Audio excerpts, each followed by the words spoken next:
Hello students, now I am going to start the story of Anna by Kate Chopin. Knowing that Mrs. Mallard was afflicted with a heart trouble, great care was taken to break to her as gently as possible the news of her husband's death. Everybody knew that Mrs. Mallard was suffering from heart trouble. So when her husband died, uh, the news of her husband's death was given to her very cautiously with great care, as gently as possible. The news of her husband's death was given to her. It was her sister Josephine who told her in broken sentence. Josephine, the sister of Mrs. Mallard, mm, told her in uh, haltingly, hesitatingly sentences, veiled, concealed hints that she did not inform her directly, concealed hints that revealed in half concealing, hiding her husband friend, Mrs. Millard's husband friend Richards was there too when the news was being given to Mrs. Millard.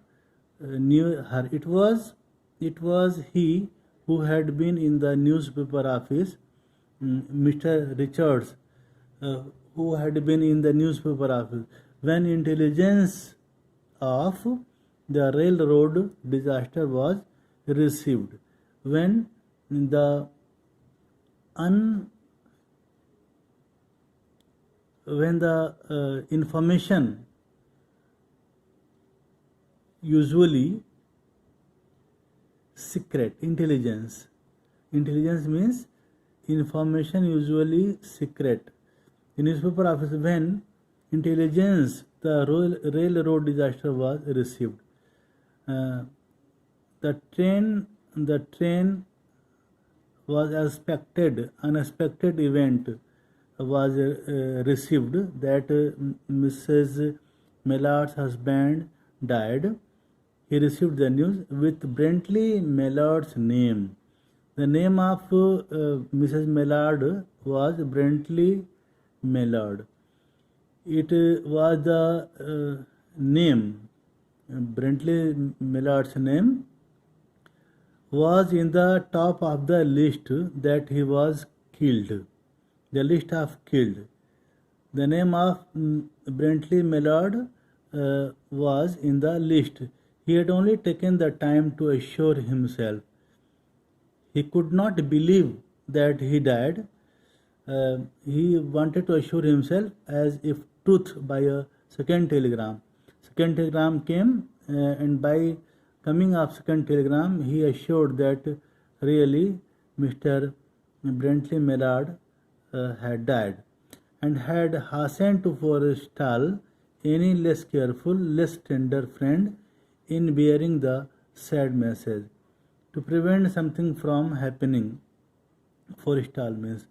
Uh, then he, as he was very less careful, less tender friend, to bear the sad message. She did not hear the story as many women have heard the same, with a paralyzed inability to accept its significance. She wept at once with sudden, wild abandonment in her sister's arms. Owing to Mrs. Millard's heart trouble, everyone treats carefully. When her husband friends Richards discovered that her husband Mr. Millard got killed in the accident, he shared the news with her sister Josephine. Both of them take time to gently tell Mrs. Millard that her husband had died. Mrs. Millard weeps bitterly with wild abandonment in Josephine's arms. Then she goes to her rooms to be by herself and lock the room. When the storm of grief had spent itself, she went away to her room alone. She would have no one follow her. She locked the room from inside. There stood, facing the open window, a comfortable roomy armchair. Into the sank, into this she sank, pressed down by a physical exhaustion that haunted her body and seemed to reach into her soul. She was awfully sad when she heard the news of the death of her husband. She could see the open square. And now this is the scene of the out of the room. This is the setting. She could see in the open square before her house the tops of trees and were all aquiver, excited with the new spring life. The delicious breath of rain was in the air. In the street below, a peddler was crying his wares, selling his wares. The notes of distant song which someone was singing. Someone was singing a song which was singing reached her faintly, and countless sparrows were twittering in the eaves. Lower edge of a eaves means leaves means eaves. Eaves means lower edge of a roof.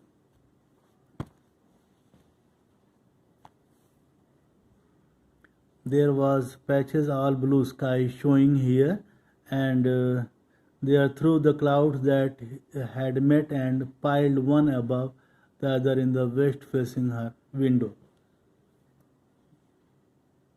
She sat with her head thrown back upon the cushion of the chair, quite motionless except when a sob came up into her throat and shook her as a child who has cried itself to sleep continues to sob in its dreams.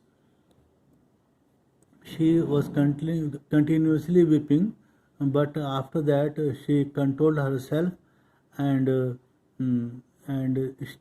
started sobbing. She was young with the fair. Now this is the appearance of Mrs. Millard.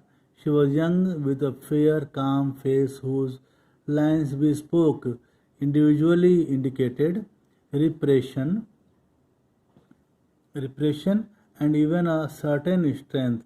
But now there was a dull stare in her eyes, whose gaze was fixed away off yonder, distant, one of those patches of blue sky. She was continuously gazing his eyes, continuously gazing with her eyes,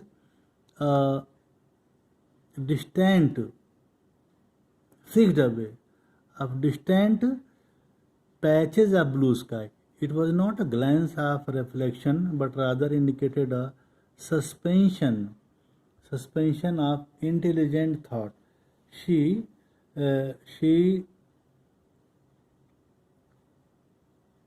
the act of stopping something for a short period for short period she started thinking. Intelligent thought came to her mind. There was something coming to her, some ideas were coming to her, and she was waiting for it fearfully. What was it? She did not know. It was too subtle, hard to grasp. Subtle means hard to grasp, and elusive. Elusive means difficult to define. But she felt it. It was too hard to grasp what she was thinking. It was really very hard to grasp and very difficult to define. But she felt it creeping out of the sky, reaching towards her through the sound, the scents, the color that filled the air. Some ideas were coming in her mind. When she controlled herself, she relaxed herself, some ideas were coming to her mind. What were the ideas and what did she do? You will study next day. Thank you so much.